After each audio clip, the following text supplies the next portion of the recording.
Hey everyone! So welcome to the new weekly astrology and tarot reading for the week of June 22nd, Monday to June 28th, Sunday. So we just had a really powerful astrological weekend, and not sure how many of you got to tune in to my live stream on Saturday, but I did a reading for the summer solstice, new moon, and solar eclipse specifically.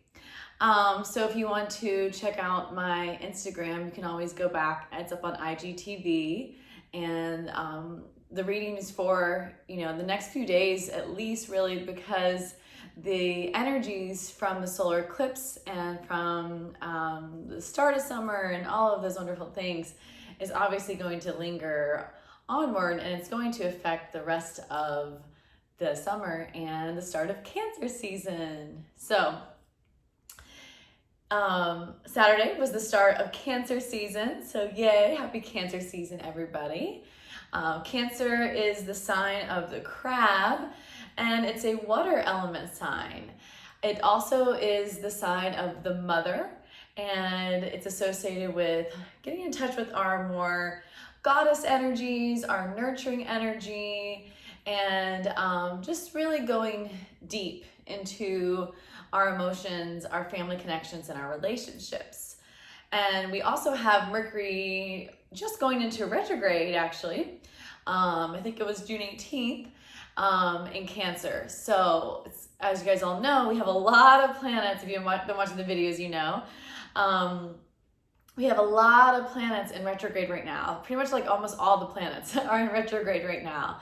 And now Mercury has now joined the rest of the planets in retrograde. And because Mercury is one of those inner planets and a little closer to us, we tend to notice Mercury retrogrades a little bit more than the other retrogrades. And because it's in Cancer, it's going to be reflection and a restoring time for our emotions. So it's a great time to reflect on our emotions, to gain emotional clarity, and also to really restore our emotions, especially since, in our world, and also what we've been seeing in the readings, our emotions have been, kind of heightened for a while. So Cancer season will allow all of that to be cleansed through the water element. We'll use that goddess nurture energy, that motherly energy, to help us soothe and calm a lot of the emotions that have been going on while facing them and, really understanding them to their fullest depths. So all of that said, I'm just going to go ahead and jump straight into the reading. And I'm going to start with the Goddess Power deck by, I think her name is Colleen. I always get names wrong. Not always, sometimes. Colette Baron-Reid. And I used this one last week. It's one of my newer decks. My sister got it for me for my birthday. And I figured it'd be perfect for the start of Cancer season to help us dive into those goddess energies. So I'm just going ahead and channeling for everyone and anyone who is watching this reading. What do we need to hear? Wow, beautiful. So it's Lilith. Lilith is one of my favorite goddesses, and if you don't know the mythology around Lilith, it's actually really fascinating, and it's something that is actually hidden from many of us. Even though she is a biblical character and a very powerful character, she often isn't mentioned in a lot of biblical stories and teachings. And one of the reasons is because she has a very fierce feminine energy. And traditionally, whenever Christianity really started picking up steam as a world religion, it was during a time when men were seen as the ones who hold all spiritual wisdom, who do all the spiritual lecturing and teaching and holding of ceremonies, and using that masculine enforcement quality and authoritative quality as well to enforce religion instead of the more feminine quality, which is to explore it. And when basically religion was made as law. And so when those things started to happen, they didn't want people knowing about the fierce feminine spirit, the independent feminine spirit. They wanted them to know more so about the docile, more submissive feminine spirit. And there's definitely a place for both. There's a place to be more submissive and to be more docile and gentle and submitting and yielding. But there's also a place that's more of our lunar feminine, but there's also a place for the solar feminine, which is our feminine fierceness, our feminine independence, our feminine sexuality, our feminine magical abilities, which, just to be completely honest, if you go through any world spirituality or tradition all over the world, the feminine is seen, or females are seen as having far more potential for magical abilities. And so this really is that. It's that full expression of female power and feminine energy, which of course men have too. But this is a special highlight, of course, for our women and divine feminine goddesses. And so put that right there. I'm going to read a little bit from the book so you guys can get that interpretation as well as my own.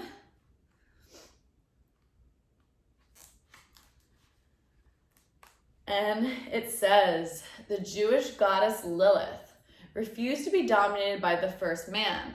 So Lilith was actually the first woman, the first wife of Adam, not Eve. And once again, that's what's hidden. A lot of people don't know that.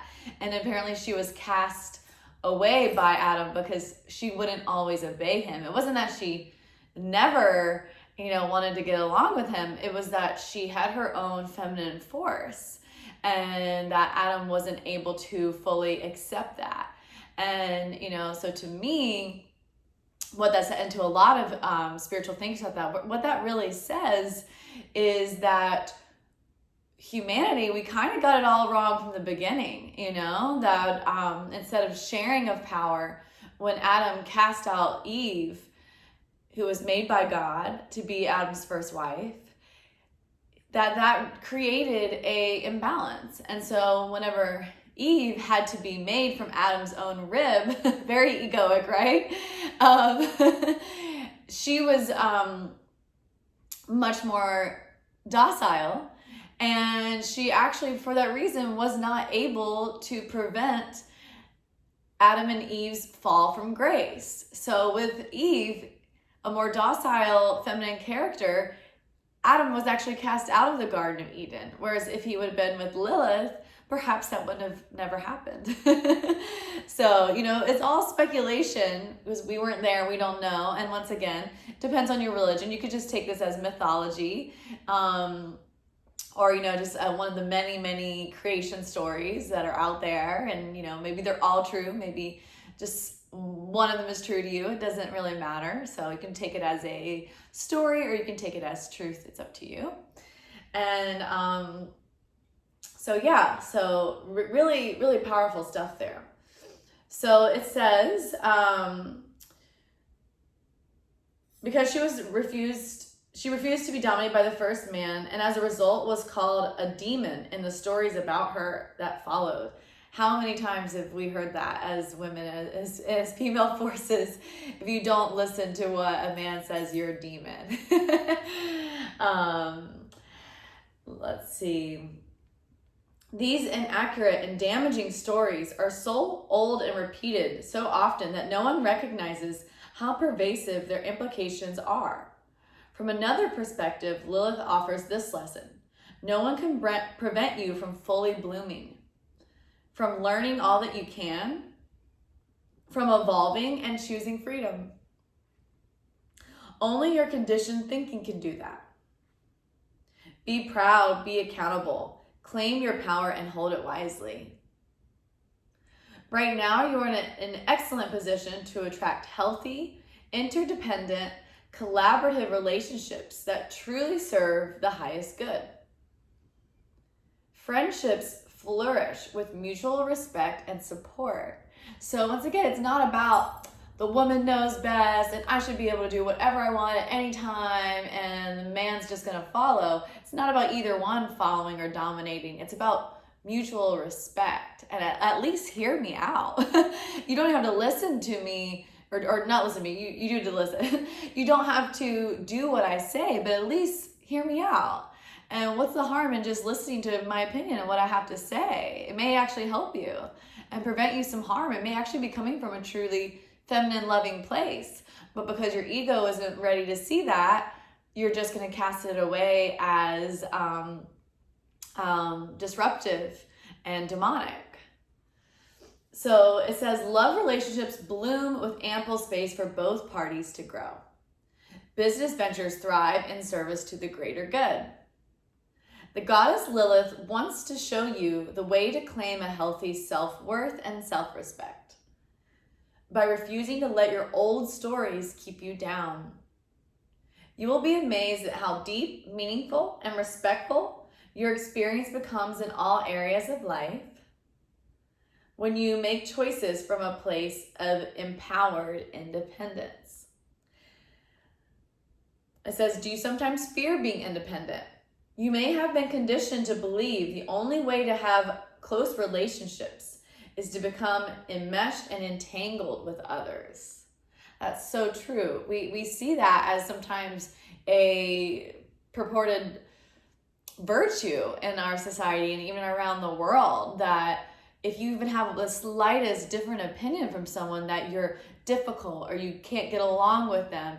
And when did agreeing with people or offering different opinions ever become not being able to get along with them? It's actually trying to get along with them better. It's trying to help.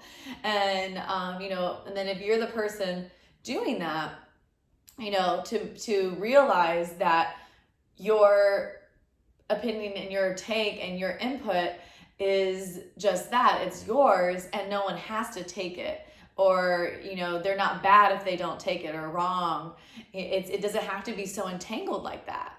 It can be like just very, this is me, this is you, let's communicate calmly and lovingly about it, and let's figure it out together. And if we can't figure it out together, then it's okay to be independent of each other doing these separate things. That's seen as a very negative quality a lot of times in relationships of all types. And it's really counterproductive to our getting along as a species and our whole society. It goes against nature. And anything that goes against nature is not good for society. It says, do you long for independence and breathing space, yet fear reprisal should you choose to detach from unhealthy companions or situations?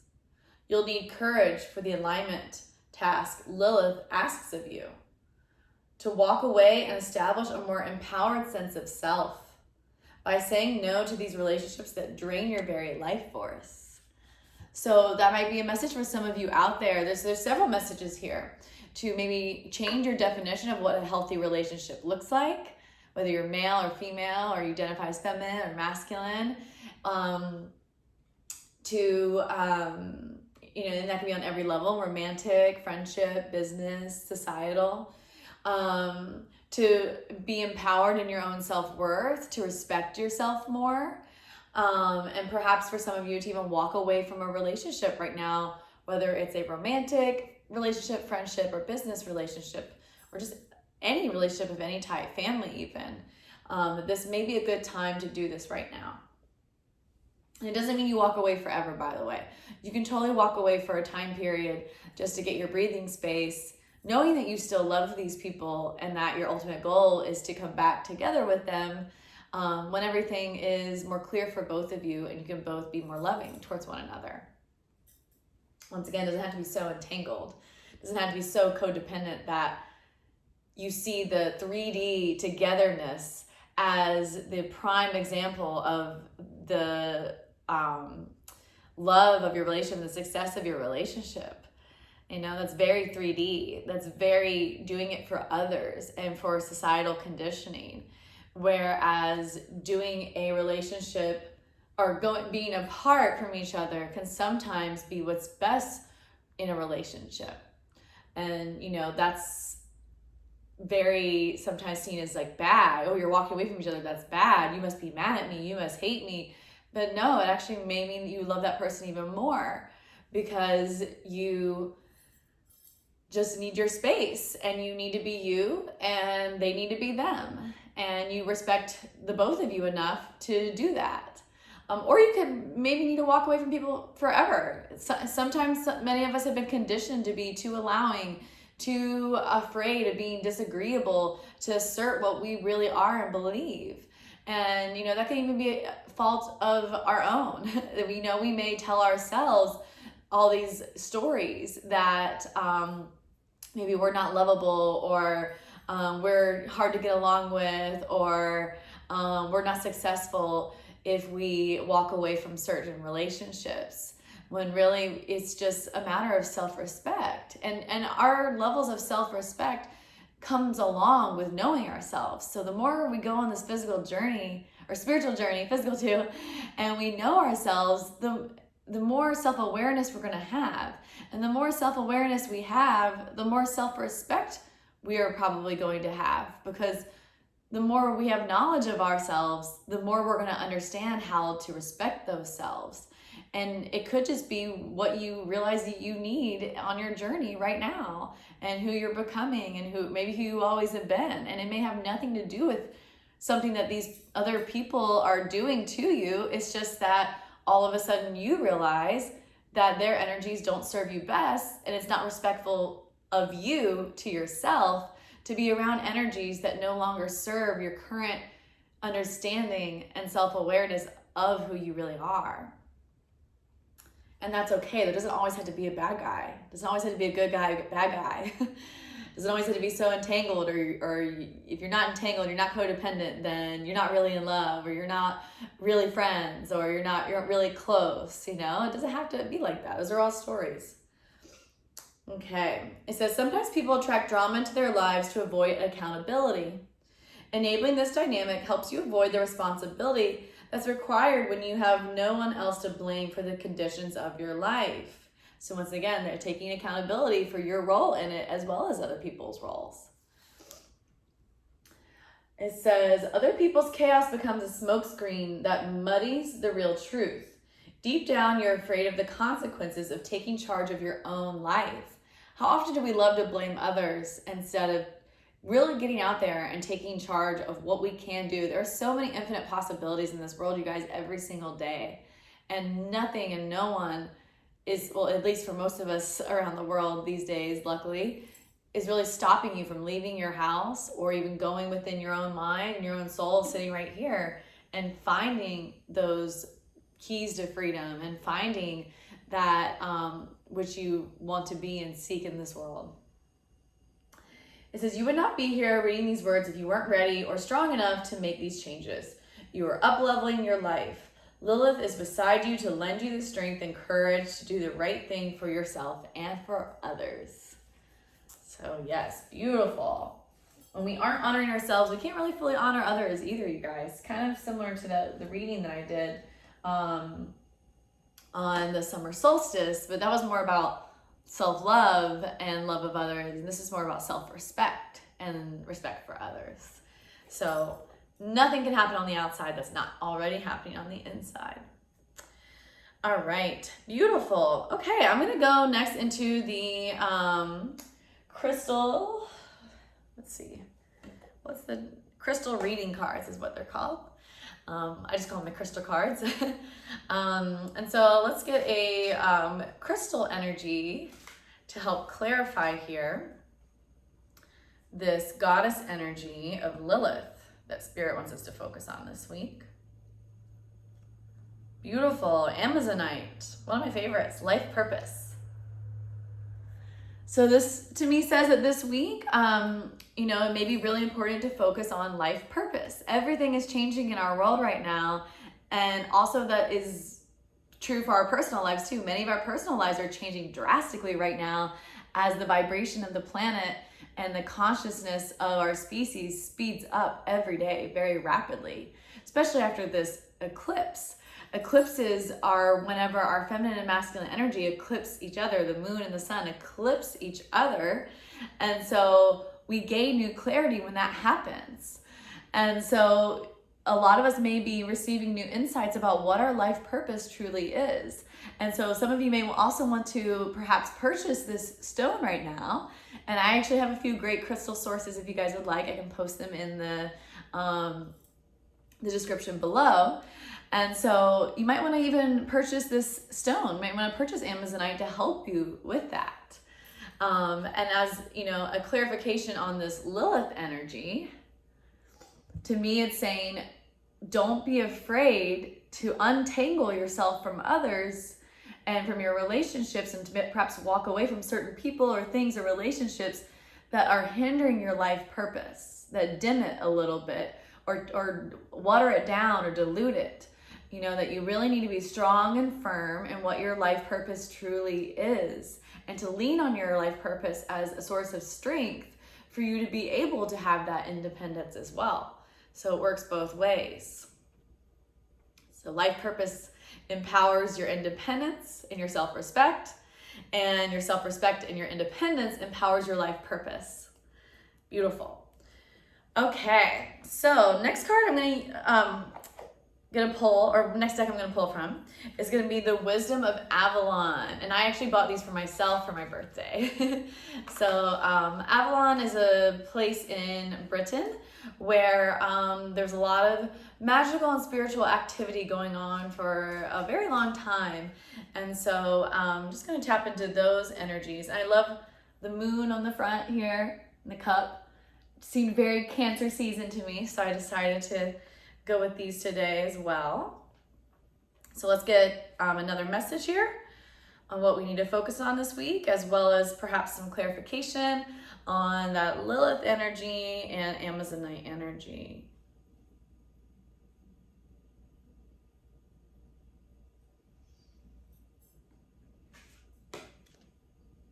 Ooh, beautiful. It says the Merlin. That's cool. This was one of my favorite cards too when I first started looking at the deck. It says alchemy, justice, and balance. So this says to me that, and we all know Merlin, right? Merlin's like this very wise old man wizard character. So this to me, and so this is the more masculine aspect of magic and priesthood and spirituality. And so the masculine element, the feminine element is more about freedom and expression of our spirituality, and the masculine element is more about justice and order and putting things in place. And we need both. So to me, this is really saying, you know, we have this strong feminine freedom, expression energy, and then we have this very strong putting everything into place in order masculine energy. So to me, this is saying that this week our feminine and masculine energies are still very much balancing out, probably, you know, from right after this solar eclipse. So, you know, using alchemy, so using, you know, whatever you consider to be alchemy, however you use alchemy in your life, really relying on that this week to get, you know, insights and clarity and the healing that you need to have. Especially maybe based around these topics of self-respect, independence, and life purpose.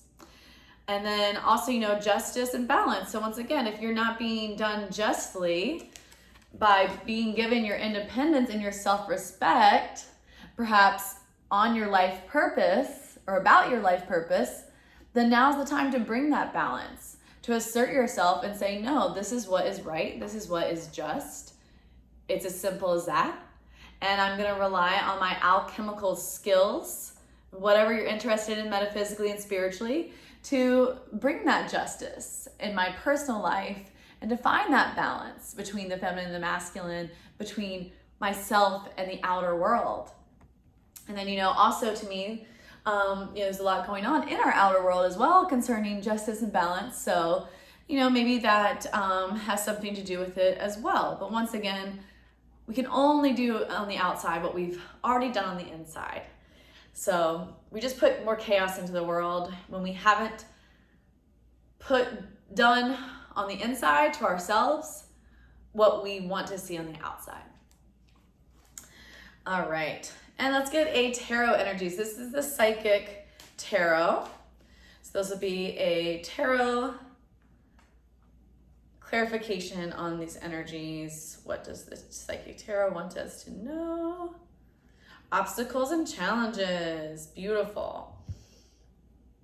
I believe this is 5 of fire energy, 5 of Wands energy in this deck. So obstacles and challenges. So to me, this is really saying, that this could be a huge obstacle and challenge, or maybe it's been a huge obstacle and challenge for you for a very long time. Once again, a lot of empaths, and like I always say, that's what I'm saying once again, but a lot of light workers and empaths tend to gravitate towards me and my messages and my teachings into these videos. So, and a lot of light workers and empaths have issues, who have extreme, some of the biggest obstacles and challenges of their life is to stand in their life purpose, no matter what the world's saying, no matter what their friends are saying, their significant others, their family, their work, their job, and to have self-respect for themselves, to assert that and realize it doesn't mean that you're mean by removing yourself from a situation that doesn't serve you. And even if it's mentally, you don't have to remove yourself completely in your heart space or physically. Maybe it's just saying, I just don't care anymore. And even asserting that to someone and saying, we just really don't see eye to eye on this. And your opinion doesn't really mean very much to me on this because you just don't see what my life purpose is, and I do. And I would respect if you respected me by backing off a little bit and understanding that, although I do value your opinions in general on this topic or on these topics or in this situation or this situation, it's just not working. And I would really respect if you would respect me in this way and respect my independence, and that I have to go on my own journey, my own path. Sometimes it's all it takes, you guys. And then once again, that'll help us bring balance and justice. So sometimes communication can just be the alchemy that we need for the changes that we need to see in our lives. Oops. Beautiful. Very cool. All right, so I'm just gonna do a final card. This is a shorter reading today. I'm going to do a final card from the Mudra deck. People have really been enjoying the Mudras, so I'm going to keep it up with the Mudras. Just something to help us alchemize, once again, these messages and teachings. And, just to give us something physical that we can do right away to help us balance our energies. So what mudra can we use this week to help us balance all these energies, reclaim our power, independence, balance everything out, overcome these obstacles? Beautiful, not surprised at all, it's the third eye chakra. Yay, so we've been getting all root chakras the last 2 weeks because it was a very frenetic time before this solar eclipse this past 2 weeks. Between the lunar eclipse and the solar eclipse, the energies were very frenetic. And so we really needed to ground, and we really needed to be solid and centered. And now that we're kind of past that, and we're, understanding more of our place in things and our place with ourselves, our spirit is asking us to pay more attention to our intuition and our third eye. So Ajna chakra, third eye chakra. And this is the Dhyana mudra. So there you go, Dhyana. And Dhyana is a form of meditation and concentration and yoga. And I'll just hold it here for a little bit longer, as you can see the way that the hands are. And so it says here that it assists in integration, balance, and meditation. Balance, beautiful, you guys. And integration, what are retrogrades about? But integrating lessons that we are constantly reflecting on. We're not going out and doing. We're reflecting and integrating more during retrograde season. Balance, we had it right here with Merlin. And then once again, meditation. It says, enhances full body balance and health, supports full yogic breath. So allows us to breathe deeper. When we can breathe deeper, we can think better. If we're everything so crazy, we're not thinking straight. We're not thinking straight. The more you can breathe deeply and calmly, the more oxygen your bloodstream literally intakes, and that literally goes to your brain, into your third eye, and allows you to think more clearly and produce better results for yourself and for society in all that you do. So it says it also allows for effortless meditation. So it just allows you to just very nicely, calmly drop into meditation instead of kind of forcing it. It says place the left hand in the lap, so left hand on the bottom, palm facing up. Lay the back of the right hand onto the fingers of the left hand. Bend the index fingers and align them at the first and second joints. Lightly touch the tips of both index fingers to the tops of the thumbs. So like this. So it's kind of like Gayatri Mudra, but it's in this very like calmer in the lap stance, and it's with the right hand into the left, which left hand symbolizes our feminine side, you guys. Right hand symbolizes our masculine side. And anytime in yoga, when we're doing a mudra where we bring the left and the right hand to touch, it's bringing that left and right side more in balance, and it's uniting our feminine and masculine energies. So it's really bringing them together, just like that eclipse. The moon's over here, the sun's over here. Usually we're kind of teeter-tottering. They kind of come close, they go back, they come close, they go back. But the eclipse, they go boom, straight together, and then they go past. So we're bringing the feminine and masculine energies, sides of our bodies, spiritual strengths together. And let's see, relax the shoulders and lengthen the spine. The focus, which is basically a mantra that you can say while you're doing this mudra. You can just close your eyes and say this mantra. And breathe really deeply, of course, while you're doing so. And perhaps even, maybe try to feel your third eye, feel a little tingle there. Just, connect to the third eye. And that mantra is, my mind and body rest in effortless contemplation. So once again, we're not feverishly trying to contemplate, understand. We're not seeking outside of ourselves.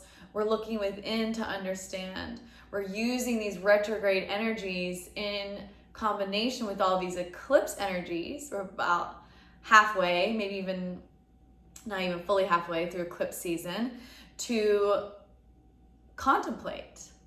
So retrograde season, great time to contemplate. The more relaxing and effortlessly we can do that, the better the results are going to be, the more authentic the results are going to be, and the more effective they're going to be.